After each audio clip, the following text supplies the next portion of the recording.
നമസ്കാരം, ഏവർക്കും ഭക്തമാനസം ചാനലിലേക്ക് സ്വാഗതം. തിരുവിതാംകൂറിൽ കൊല്ലം ഡിവിഷനിൽ ചേർന്ന കൊട്ടാരക്കര താലൂക്കിൽ കൊട്ടാരക്കര എന്ന ദേശത്ത് ഒരു ശിവക്ഷേത്രമുണ്ട്. ഈ ക്ഷേത്രം പണ്ട് കൊട്ടാരക്കര രാജാവിൻ്റെ വകയായിരുന്നു. ആ രാജാക്കന്മാർ ഈ ശിവനെ അവരുടെ പരദേവതയായിട്ടാണ് ആചരിക്കുകയും ആദരിക്കുകയും ചെയ്തു വന്നിരുന്നത്. കൊട്ടാരക്കര ദേശം തിരുവിതാംകൂർ സർക്കാർ വകയായി തീർന്നു. ആ ക്ഷേത്രത്തിൻ്റെ തെക്ക് വശത്ത് മതിൽക്കകത്തായി ഒരു ഗോശാല ഇപ്പോഴും കാണുവാനുണ്ട്. അതിൻ്റെ ഉത്ഭവത്തെ പറ്റിയാണ് ഇവിടെ പറയാൻ പോകുന്നത്. പണ്ട് ബ്രിട്ടീഷ് മലബാറുകാരനായ ഒരു നമ്പൂതിരി വളരെ ദുഃഖിച്ച് അനേകം സൽക്കർമ്മങ്ങളും ദാനധർമ്മങ്ങളും ക്ഷേത്രങ്ങളിൽ വഴിപാടുകളും മറ്റും നടത്തിയതിൻ്റെ ഫലമായി ഒരു പുത്രസന്താനം ഉണ്ടായി. അപ്പോൾ ആ മാതാപിതാക്കൾ വളരെ സന്തോഷിച്ചുവെങ്കിലും ആ സന്തോഷം അധിക നാൾക്കു നീണ്ടു നിന്നില്ല. ഉണ്ണിയുടെ ജാതകഫലം ചിന്തിച്ചതിൽ അദ്ദേഹം 20ാമത്തെ വയസ്സിൽ വിഷഭയമുണ്ടായി മരിക്കുമെന്ന് സമർത്ഥന്മാരായ അനേകം ജ്യോത്സ്യന്മാർ ഐക്യകണ്ഠേന അഭിപ്രായപ്പെട്ടു. അതിനാൽ മാതാപിതാക്കന്മാർക്ക് സന്തോഷത്തിലധികം സന്താപമുണ്ടായി തീർന്നു. ഇതിനേക്കാൾ നല്ലത് ഉണ്ണി ഉണ്ടാകാതിരിക്കുക തന്നെയായിരുന്നു എന്ന് അവർക്ക് തോന്നി. എങ്കിലും ആ ഉണ്ണി ക്രമേണ വളർന്നു വരികയും അദ്ദേഹത്തിൻ്റെ ഉപനയനം, സമാവർത്തനം മുതലായവ യഥാകാലം അച്ഛൻ നമ്പൂതിരി നടത്തുകയും ചെയ്തു. യഥാക്രമം വേദാധ്യയനവും വിദ്യാഭ്യാസവും ചെയ്യുകയാൽ 16 വയസ്സു കഴിഞ്ഞപ്പോഴേക്കും നല്ല വേദജ്ഞാനവും വിദ്വാനുമായി തീർന്നു. ആകൃതി കൊണ്ടും പ്രകൃതി കൊണ്ടും മനോഹരനായ ആ ഉണ്ണി നമ്പൂതിരിയുടെ പ്രായത്തെ അതിക്രമിച്ചുള്ള വളർച്ചയും ദേഹപുഷ്ടിയും കണ്ടു മാതാപിതാക്കന്മാർ ഇവൻ അല്പായുസായിട്ടു പോകാൻ തന്നെ ഉണ്ടായവനാണ് എന്ന് വിചാരിച്ചു പ്രതിദിനം ദുഃഖിച്ചുകൊണ്ടേയിരുന്നു. മാതാപിതാക്കന്മാർ സദാ ദുഃഖിച്ചുകൊണ്ടിരിക്കുന്നതിൻ്റെ കാരണം ആ ഉണ്ണി നമ്പൂതിരി കാലക്രമേണ മനസ്സിലാക്കുകയും ഇതുകൊണ്ട് വിഷാദിക്കാനൊന്നുമില്ല, മാർക്കണ്ഡേയനെ രക്ഷിച്ച ഈശ്വരൻ എന്നെയും രക്ഷിക്കാൻ കഴിയും എന്നു മനസ്സിൽ ദൃഢമായി നിശ്ചയിക്കുകയും അക്കാലം മുതൽ അദ്ദേഹം വളരെ ഈശ്വരഭക്തനായി തീരുകയും ചെയ്തു.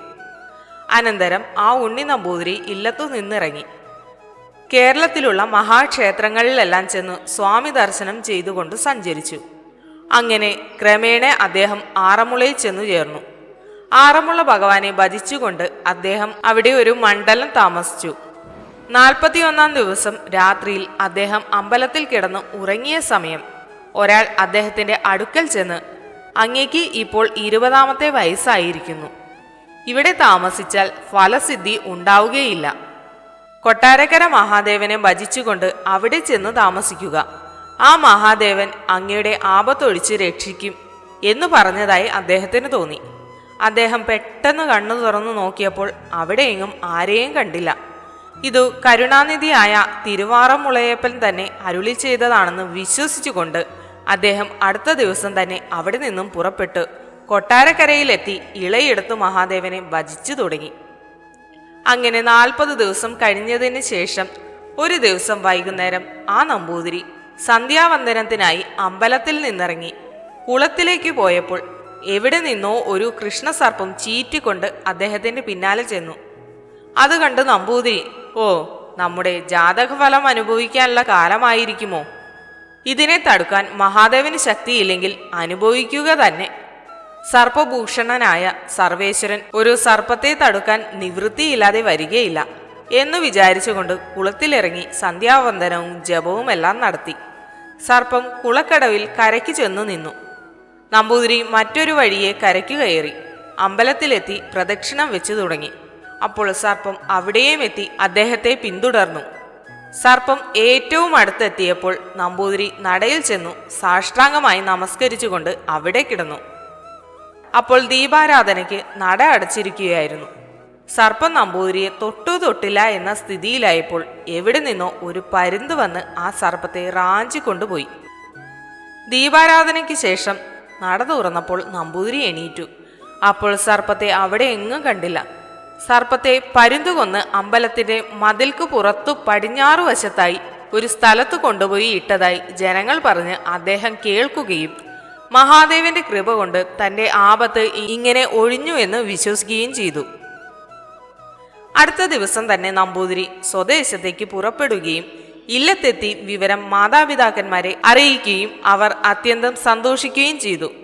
അനന്തരം നമ്പൂതിരി ഏതാനും പണവും കൊണ്ട് വീണ്ടും കൊട്ടാരക്കര എത്തുകയും രാജാവിന്റെ അനുവാദപ്രകാരം കരിങ്കൽ പണികളോടുകൂടി മഹാദേവ ക്ഷേത്രം ജീർണോദ്ധാരണം ചെയ്യിക്കുകയും അതിന്റെ തെക്ക് വശത്ത് കരിങ്കല്ലുകൊണ്ട് തന്നെ പുത്തനായി ഒരു ഗോശാല പണിയിക്കുകയും ചെയ്തു.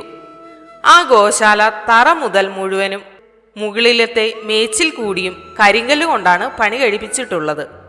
ഗോശാലയുടെ വടക്കുവശം ഒഴിച്ച് 3 വശങ്ങളിലും കരിങ്കല്ലുകൊണ്ട് തന്നെ ഭിത്തി കെട്ടി അടവാക്കിയിട്ടുണ്ട്.